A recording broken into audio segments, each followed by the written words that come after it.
as we head into the second champion select. No real surprise. Hang on. They have dominant. Yeah, they have dominant, but what this signals to me is they're basically pressuring Reason now. So if they ban out Nah here, DD picks something like a Maokai for their first pick. If they don't pick Nah, DD aren't rushing to get Corki anymore. Yeah. That's a pretty smart long-term play now as we head into the actual pick. Syndra comes in against Mage Bane. And what does that leave open? Nah once again. So, can it be the third time when Nah leads a team to victory? It's the question here, Stress. And can Warrior Lady use that pick to the same proficiency as the first two players before him? And that's a very confident play by Kuban, because Kuban's doing the bans, so he gets to decide whether he wants to play against Nah or not. And obviously, Mage Bane Syndra just being a stronger factor than Warrior Lady's Nah. That's if I'm Warrior Lady, I'm thinking, okay, well, you're scared of my Fiora, but not my Nah. Why is that? Well, maybe it's because they've researched them and they've maybe just dodged that one, didn't quite notice it, or they went and said, yeah, we actually need to ban up the Syndra more than we do the top lane. But the first two picks from Reason Gaming, Lucian here, Lee Sin as well for Zeu. Again, he gets his star champion. Yeah, and you know, at this point, Different Dimension could lock a Jarvan, because Lee is now over on Reason's side. Jarvan synergizes so well with Nah.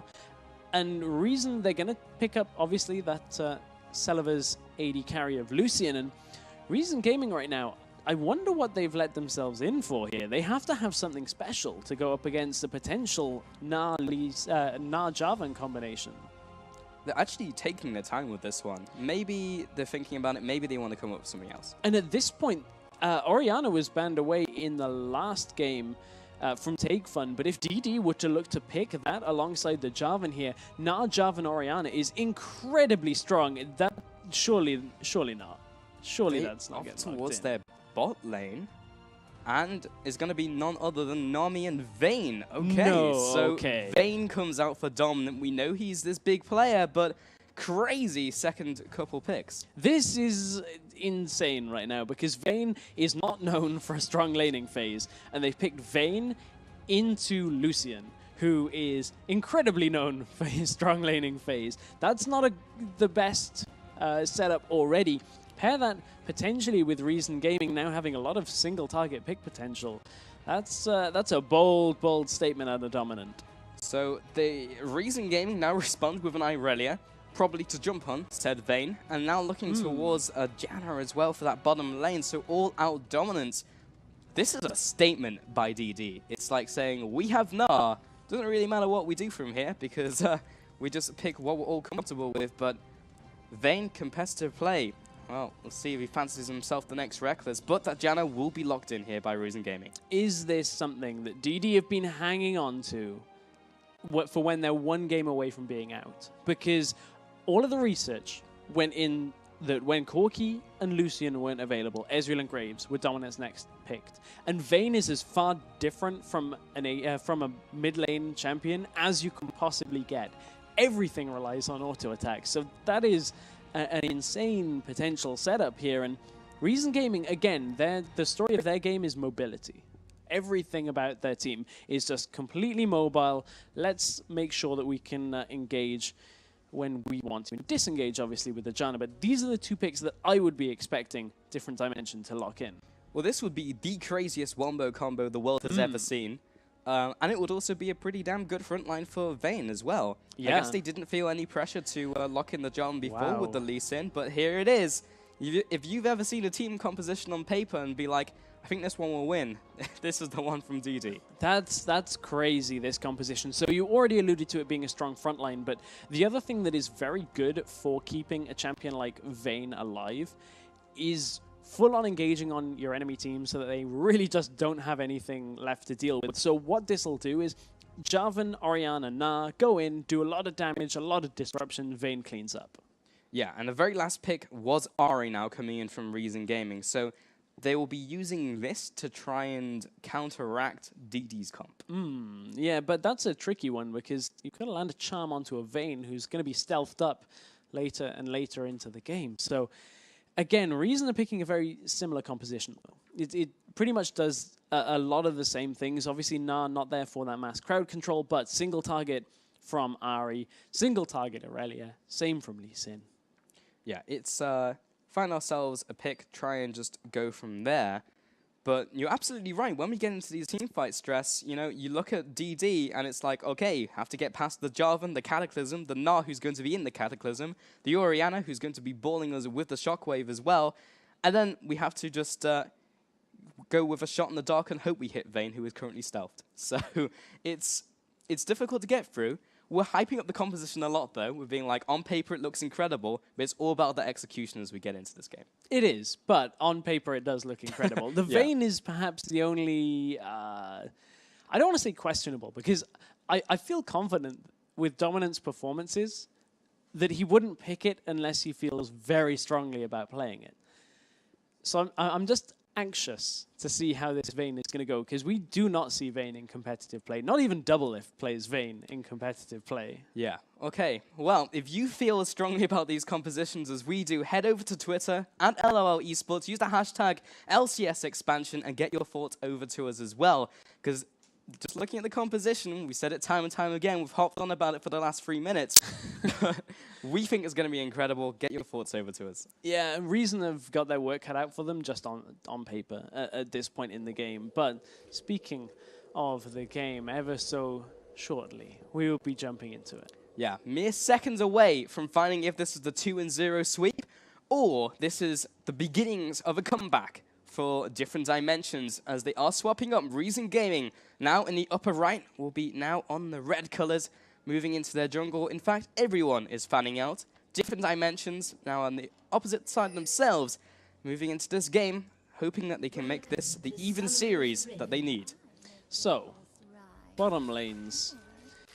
Vayne and Nami into Janna and Lucian. That's so much damage that Janna and Lucian are going to be able to put down in the beginning of the game that I struggle to see how Dominant is going to be able to survive through it. Obviously, Nami will give him the sustain. I just feel like they have to be a little cautious in the early levels and watch out for that shielded Lucian damage. Yeah, they'll have to be careful in this early game. As much as we hyped up the team fights, the late game, the idea on paper, when you look at the late matchups, you look at the bot lane, it's like, actually, they need to get to a certain point before they're able to use it. So, absolutely right on that point. Now looking towards down the river, of course, see the warding line that will just give the early information, of course, for these teams and the laners. Top lane is another question, but we've just perhaps caught different dimension with their game plan, which is to swap Vayne out of that matchup up into the top lane. That would help her through the laning phase, but how will that hinder Warrior Lady's Gnar? Of course, Gnar is a manless champion, so can do fairly well throwing out that boomerang time and time again to get the last hits early on in the game, but did any wards catch them? Not yet, but Aurelia will spot them out from being in that bush. That's a pretty precarious position for Aurelia to be in, actually. Yeah, and you know what? We have this lane swap up here. So they are, of course, fearing that lane matchup against Lucian and Nami, and they actually go for this lane swap up. So it will be Kuban up in the top lane. He's now seen that Vayne. So, yeah, what are they going to do from here? That's the question for these two teams. And with this lane swap up, then different dimensions are ahead of the game. They planned it out from laning phase, and we have Warrior Lady jungling with Anon Psycho before he goes into this bottom lane, knowing that Celev will be freezing the lane. However, take a look at the invade on the red buff already here from Zayu. That's going to catch out Jarvan. He's going to be expecting his red buff to be there. He throws down the flag. He was already ahead of the game, thinking that they would be there with no Janna in the bottom lane. Goes to flag and drag, disrupts the teleport back to base. But that double buff Zayu is doing so much damage. Will not be able to take him out, but will probably think about his own trip back to base in a minute. Libic now heads into the bottom lane as Celev just 1v1s Warrior Lady back to his turret. Reason perhaps getting the best of this so far. The only real thing that that DD are getting from this is easier farm on Vayne up in that top lane. So, 13 CS to 8 is a decent position, but take a look at the damage Warrior Lady is taking. Quite a lot. And Warrior Lady, yes, he's on Gnar, but he would like to have somewhat of a decent laning phase. But is this what they're giving away for Dominant to have his perfect laning phase? Because at the moment, Kuban is in an equally difficult situation in the top lane. I mean, at this point, what it says to me is DD know their composition is always going to have the effect that it's going to when they use their ultimates together. They can sacrifice a little bit of the laning phase here for Warrior Lady, make sure that they just get into a roaming phase and group up. So right now, everyone has, or at least a couple people have gone back to base, but not picked up anything significant. But we take a look at the CS advantage in the lane that's not been messed up, middle lane, and there is an advantage to take fun, regardless of the matchup. Now, we did see Zayu spotting out Anon Psycho in his own jungle, but here comes the flying drag. Warrior Lady has roamed from the bottom lane back from base, and he is dropping low, and actually Zayu might be a pick up a kill in this 1 versus 2. He gets the first blood. Can Warrior Lady get at least reclaim a kill? He flashes forwards. He's going deep for this one to make sure he gets this one, but it's going to be the double kill on such low health. Level 2 versus level 4. It didn't matter how low Zayu was. Zayu comes up, trumps there, and even though Anon Psycho and Warrior Lady had their slows put down perfectly, Lee Sin right now with not only the level advantage, but that red buff just made trading so much easier for Zayu, and they kind of went in splintered, and from there, Zayu's just going to take control of that situation. What was used there? Flash was used by both Anon Psycho and Warrior Lady in exchange for Zayu's, but Zayu comes out 2-0. That was possibly as bad as it could have gone in the early game for different dimensions. So whether they can even hit the phase where they can use their comp, that's another question. But here comes Mage Bane. He is caught out in the middle lane, but that's not a tanky Jarvan. That's a Janna coming in. Misses the Howling Gale. Yes, he pushes him back to turret, but here's the auto attack and here's the Ignite. Command Protect should be enough, and the Health Potion to keep Mage Bane alive. Was a fair amount used, though, in that middle lane. Ignite not going to be available. Both used. Bubble in the top. Oh, Zayu, though, is coming in from around the side, and Mage Bane has not noticed. Here comes the Q, here comes the follow-up, and Mage Bane, that's why you don't start shopping before you've recalled. Action around the map again, but a nice condemn into the wall after a bubble in top lane is just putting Different Dimension in a great spot. 1-0 on Vayne, and for the last 5 or so minutes, it's been very quiet up in that top lane, and that is exactly what Dominant is going to want. As Zayu picks up another kill onto Warrior Lady. 4-1 currently, but Anon Psycho looking to do the same in the top lane versus Kubon is tanking up the turret, that being from the support. He actually gets executed, a 1-on-1, but does get the 2 assists onto the team of DD. So 1-for-1 with the execute as well. That was incredibly messy by Different Dimension. They got the bubble early on, but take a look at what is getting taken down the other side of the map. Reason already on the Dragon. So Reason Gaming, despite that kill on the top lane, they did manage to get another kill in the middle lane, and then yet another kill onto Warrior Lady, who at this point, by the way, Stress is still level 2. The 6 minutes 30 into this game, they move on to the Dragon and pick this up as well. Reason Gaming are taking control of this game. That is disastrous for Warrior Lady, and this all stems from Different Dimensions' decision to lane swap. And you have to wonder, was that the right choice here? Because, yes, they want to get Dominant through the game, through the laning phase. He's 59 CS with 2 kills up here, so he's in a comfortable position. But was it at too much of a cost for Warrior Lady? He's only level 3. And that is going to mean that it's pushing back the time at which DD can group later and later into this game. So a very integral fight in the next couple of minutes could go the way of Reason just because Warrior Lady isn't level 6 with his ultimate. And yes, Dominant is ahead, but he's ahead by 10 CS over his counterpart and 2 kills. That's putting all your eggs in one basket, and is he far enough ahead to counteract a 4-0 Lee Sin, who's having the best early game of his life with a Sightstone and the mobility boots? But you know how Lee Sin scales up? Lee Sin's utility or use in the game gets lower and lower as everybody else gets stronger, because your utility basically gets put onto the fact that you can kick somebody from a fight, which Vayne is very difficult to do, especially with this front line from Different Dimension. The good thing for Dominant is, though, he's way ahead in the gold than his opposing AD carry right now, but overall, he hasn't even been back to buy yet. He's currently sat on 2,600 gold. So when he backs, that's going to be almost the entire Blade of the Ruined King when he picks it up. Yeah, there you go.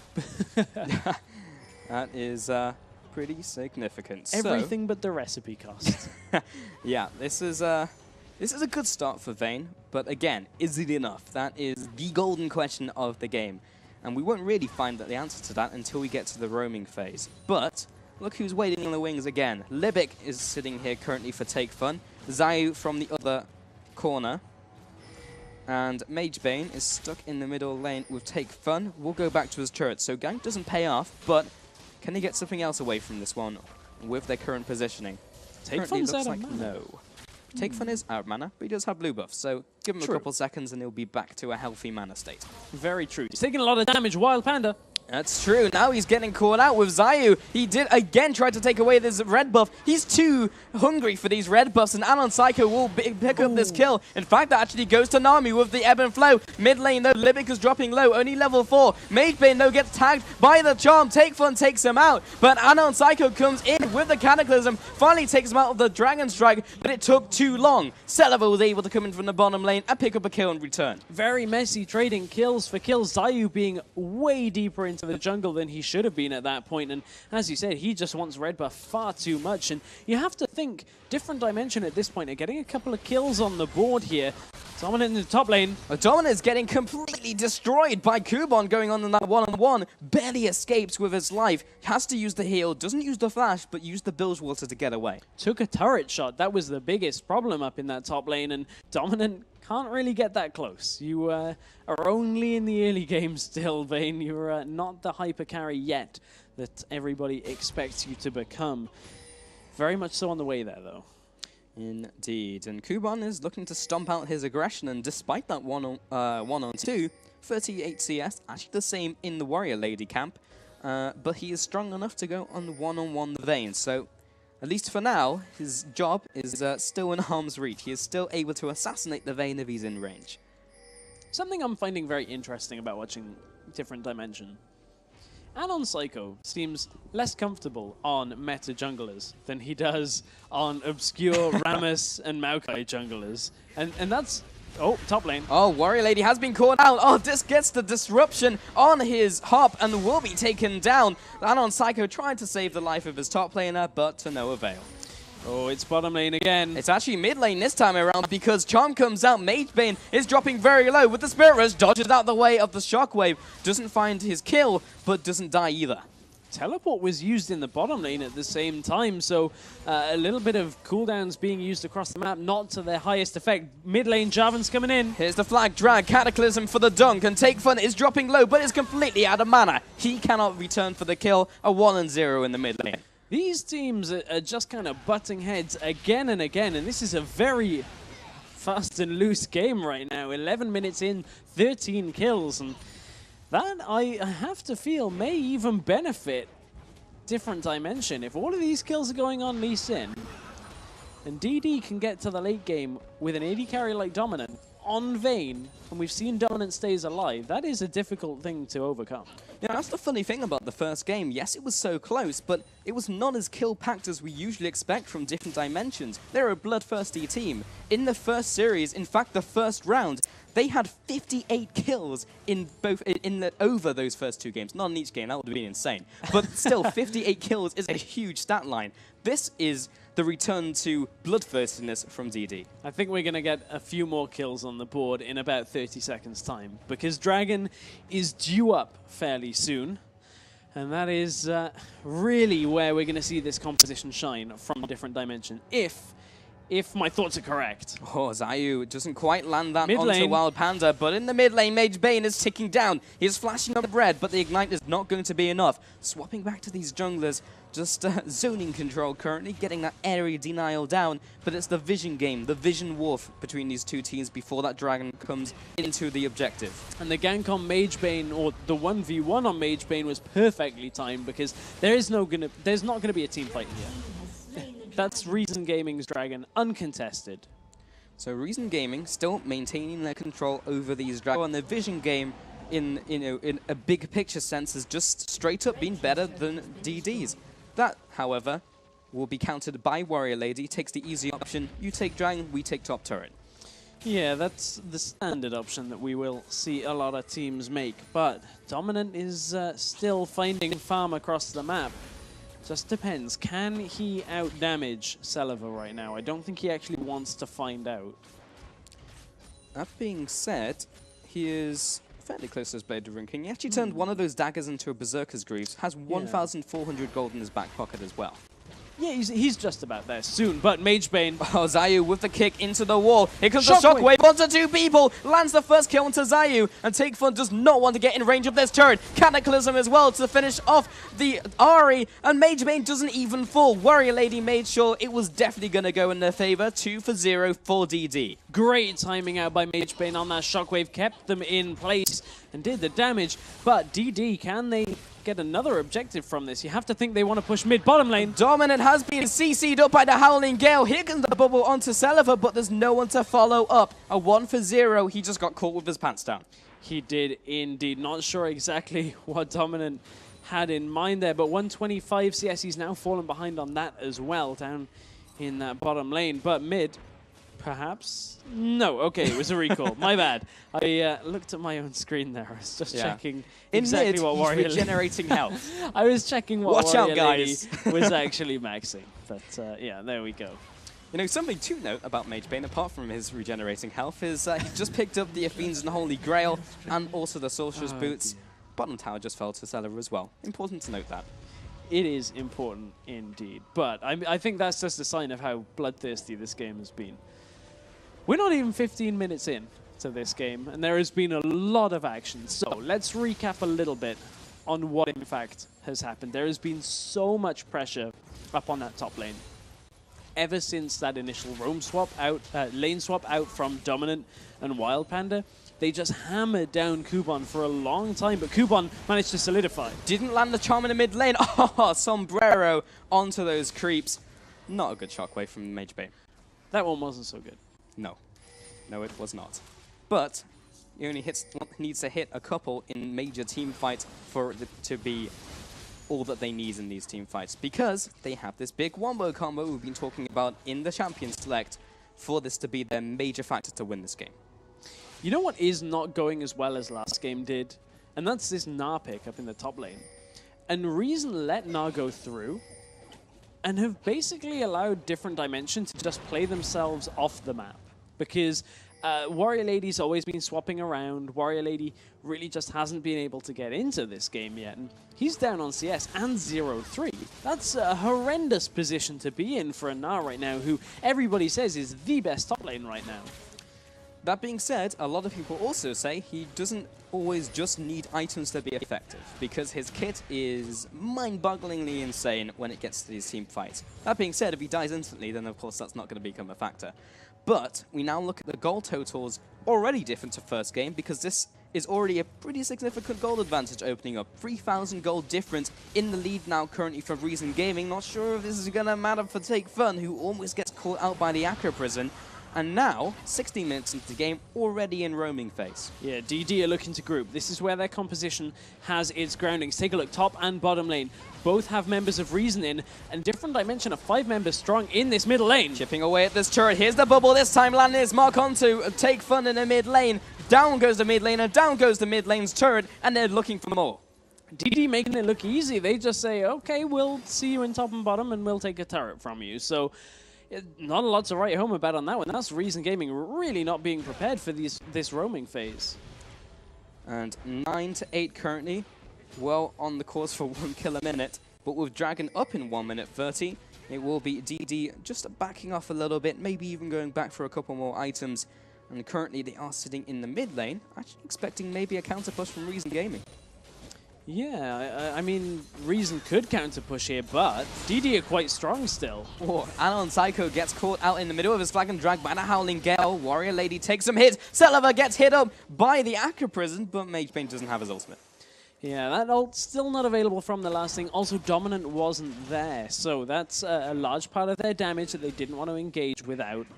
But DD have kind of steadied the ship a little bit here. Kuban is looking, however, for Magebane, who is overstaying in this middle lane. Here goes Kuban. Kuban comes in from the side, but this would be very aggressive if they went for this one. Reason Gaming make the power play onto the middle lane turret and take that 1-for-1 in exchange between those two middle lane turrets. 1 tower advantage to that Reason Gaming lineup, and that's all they want for now. 30 seconds before Dragon, now's the time where they go back to base, collect their forts, collect their items, and get ready for the next fight.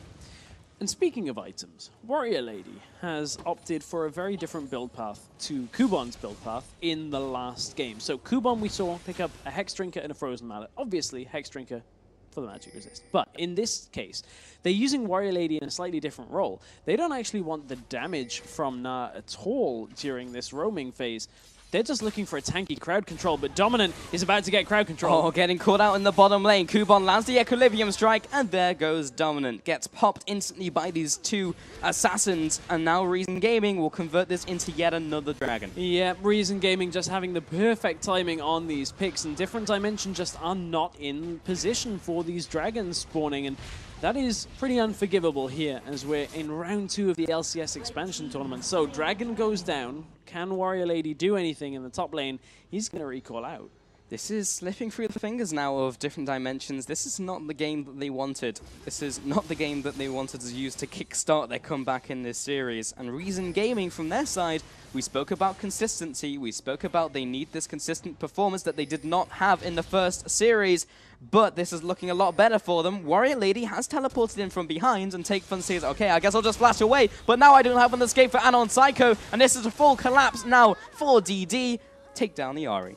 That's a lot used, though. Cataclysm was used teleport as well. So we'll see what DD can do with this, because they're going to need to get some objectives from it. They've got 22 seconds to make up their mind here, but DD still very much so behind.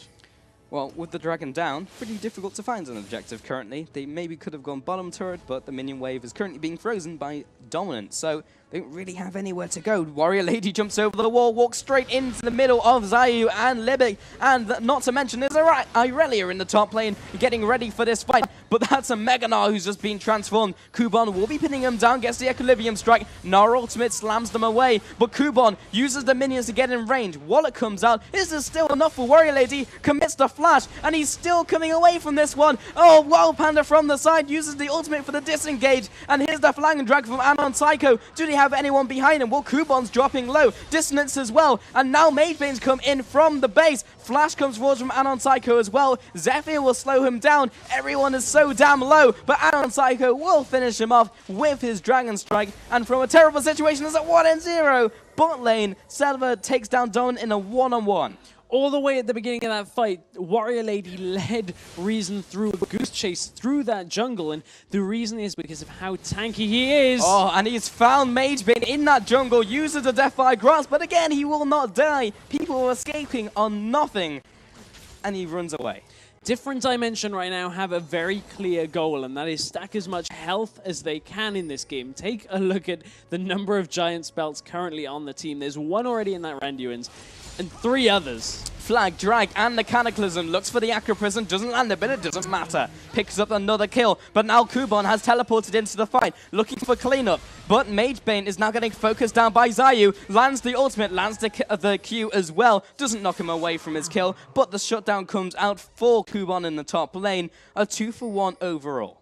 And this is, I just fractured teamfight into teamfight or skirmish again and again, and DD didn't have the time to heal up, and with them building towards so much health, what that tells you is Dominant is their obvious focus for this game. The later this goes, the tankier that DD can become, they can be the front line for this Vayne. Currently at 3-3-0 is Dominant right now. But if you've got a Gnar and a Jarvan in front of you that are just standing there as a giant wall, what do Reason do to that? How do Reason combat that? And again, I feel like it has to be on Zayu. Yeah, I mean, that's the kind of funny thing that we've gotten into the roaming phase, but we haven't seen a 5-on-5 fight. What we have seen is small skirmishes and people getting caught and people getting blown up. But when we get into a 5-on-5 fight, then we see whether different dimensions can lay out all of these different components of their composition together and get the right mix. We spoke at the very beginning of this series about Take Fun's inconsistency, and we showed you his Ahri stat lines. Take a look. 3, 6, and 3 right now. That is not what Reason need. Yes, they're ahead.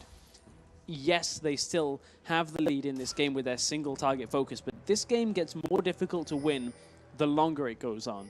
They've got better wave clear this time. Ahri is a far better choice than Fizz, but Reason kind of have a timer here on their composition. Yeah, and it's not as dire as game 1 of the first series they played, in which he was 1-10-1. A far cry from that. But we also said it's linked to how well his team does. And if Takefun's not doing well, then it's up for someone else to try and do the carrying. Zayo's in a pretty good place for that. He is 6-2-0. This is risky. Talking about Zayo and Saliva, they're on Baron, but this is completely unseen by different dimensions, and they're probably going to get away with this. They are going to get away with this unless somebody decides to check. DD aren't even going to go anywhere in, and this is an oversight by DD. At this point in the game at Worlds, every team had 4 sweepers and a blue trinket, because the blue trinket allows you to check situations like that without having to go anywhere near it. There's no blue trinket for Dominant. Yep. Imagine if that blue trinket had been there. They would have seen it, and then they may not have even been in position to go for it anyway, but again, this has come down to their vision control. Even when they're ahead, they didn't have vision control, and when they're behind, they're even further behind vision control. Look at it right now. There's pink wards all over the map right now for Reason Gaming, and they still have wards in the opposing jungle. I would like to see Reason placing more wards as well. A lot of them just timed out, I am aware of that, but they have a double Sightstone composition here. So they need to smother DD as much as possible now and just work their way through the jungle and try and find a turret that they can actually get in front of, because that's kind of the problem they're going to have, is until they get Ahri, Janna, Lucian in front of a turret and lay down damage, they're kind of forced back to picking somebody, and I don't know whether DD are going to give them that opportunity too many times. That's true. Maybe they'll just have a repeat of their issues, as there is the longest ward fight in which DD come out on top. Zayu, will you place down the ward? Nope. So that has thoroughly been won out by DD, but doesn't matter, they don't care about wards, because another dragon goes the way of Reason Gaming. Is accelerating the goal total, now 6,000 gold ahead, is a significant advantage, but is definitely not out of control yet. Bottom lane is the focus for Reason Gaming, though. And, take a look at how far Dominant is away from bottom lane right now. That's a fair trek down, but luckily no minion wave available here for Reason is going to slow them up a little bit. And Reason Gaming, are they strong enough to just siege this one away? In the turret, they do not have a whole lot of wave clear, at least they can't get in range to clear it all the way. Did manage to get a little bit of chipping away at the turret, but more on the champions of DD. And the call has been made, let's back up. We can just allow them to take this one. But that was 4 versus 5. Kuban's in the top lane doing his own thing. And I think that's part of why the call was made. They have to go and send somebody to go up against Kuban, as Kuban wants to split push. And there's not really a lot of people on the side of DD that can do that. I guess the person they would want to go to do that would be Warrior Lady, but he hasn't done that great outside of that initial lane swap. It really put the pressure on him. Oh, Saliva gets caught out a little bit by Warrior Lady, who's looking for this fight. And as Zayu notices the rage bar, he instantly kicks him away. Yeah, and this is the problem that players, when picking Nah, have, is you just play around the rage bar. Warrior Lady just made it a little too obvious that he was actually looking to engage there, and as soon as you turn into Mega Nah, the disengage comes out. Janna is there for the disengage, so it makes it very easy for Reason Gaming until the full engage comes from Jarvan, from Orianna. Only then really can Warrior Lady follow that up. And for that to be a reality, they need all those ultimates up. And Anon Psycho just used his ultimate on Kuban alone and then collapsed it instantly. So that's a big cooldown for the vital part of this big combo they want to pull off. It is. That's one of the biggest parts, because Nah's ultimate is used as secondary. Middle turret goes down, and so does Mage Bane. Anon Psycho getting ripped apart by that damage from Reason Gaming. Warrior Lady again has to jump away, even while in his mega form. And Reason Gaming, they're pushing down the middle inhibitor turret. And can they break the shell? It wouldn't be too surprising. Oh, Warrior Lady lands the ultimate onto 2 people, but he will be dropping very, very quickly. Middle lane's down. This is a 3 versus 5. They'll be easily able to take away this inhibitor turret and the inhibitor itself. They haven't got Dominant into this game at all, and Warrior Lady has not been having the strong game that we have all heard about. And everybody talked about Warrior Lady is such a good top laner right now. this game has not been his. No, and this game has been blown wide open by Reason Gaming, and they took a small advantage and snowballed that into a massive advantage. 12,000 gold currently, and if they pick up more people, this could be the end of it. Kubon will be able to take down Wild Panda. Yes, Mage Bane is back into the fight, but Dominant's kicked into his team. Perfect play by Zayu, but he's somehow still alive. Mage Bane is keeping him in there, but Kubon assassinates him. Take Fun will be able to take him out as well, but Mage Bane lands a perfect shockwave onto 2. Picks up the first kill onto Celiva, looking to chase down Libic, but they have weathered the storm. Can they take more off this? That's the next question. Using distance to get in range. In fact, doesn't have that on cooldown, but what Take Fun does have is its own ultimate off cooldown. Has to use all the charges. Now he's out of mana, and Warrior Lady, with the help of Anon Psycho chiming in, picks up the kill to Take Fun. A very back and forth team fight. Reason looked like they may have been able to push into the base to do critical damage there. They take 2 inhibitors from that, and again, Zayu makes his presence felt on Lee Sin. Dominant, we questioned it. Can they keep him alive during fights?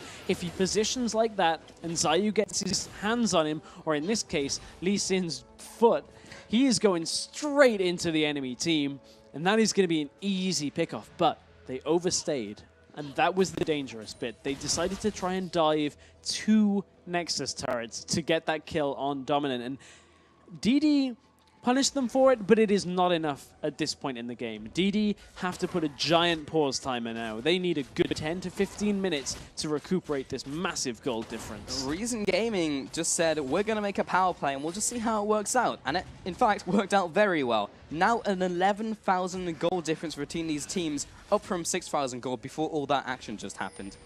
Not a bad play if you ask me. Reason Gaming come into this one so strong. 1 minute left on the Baron, and they have control over this map.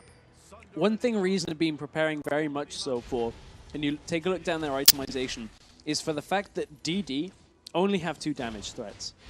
Vayne is the biggest, then Orianna. Nara's building tanky, so he's only going to rely on that percentage damage that'll come from his auto attacks in mini-Nar form. At that point, they've stacked enough armor to just survive through a lot of what Dominant is putting out right now, and Dominant needs the Eye Edge and the Last Whisper at this point really to start competing, because he needs the armor penetration very quickly. And now Reason Gaming, despite that big power play, are now kind of just circling around and are looking a little bit lost. Or they're just gearing up for the Baron, which is the more likely alternative. I was going to say, my eyes drew top left of the screen, and it is in fact the Baron that they're waiting for.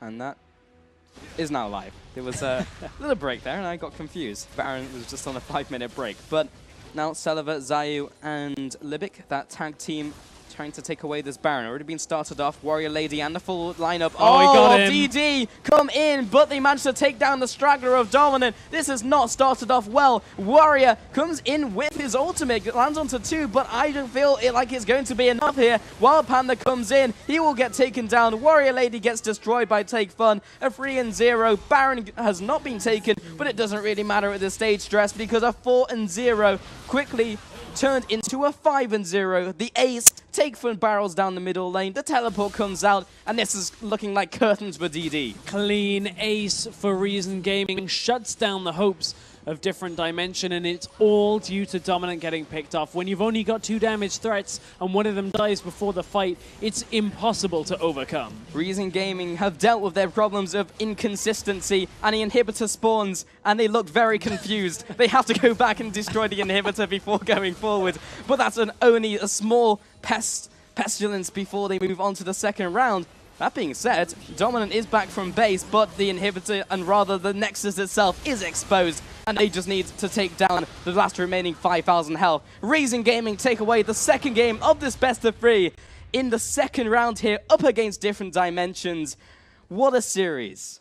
It was a pretty good 2-game series, I must admit. DD very much so looked strong in game number 1, but let's take a look at the end of that second game there.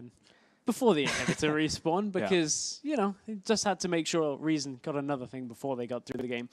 But when you're only running 2 damage threats, and one of them is a late game hyper carry, you can't really afford to go through the jungle and then be against an Ahri that charms you over the wall. Again, it's warding from DD, but at the same time, you don't Take Fun knew what was coming. He knew exactly what to do in that situation.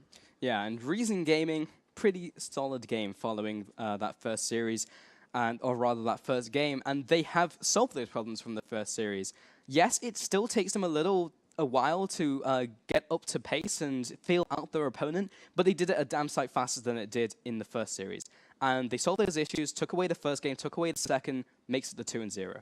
Yeah, but if it's going to take them this long to warm into a series, that's potentially a dangerous thing going into the offline rounds, because Reason Gaming are the first team going through to the offline rounds. Yeah, and if you look at some of the teams who will be facing them, we don't know them yet, but you will bet any money that they will take and expose and play off any weakness that any team shows.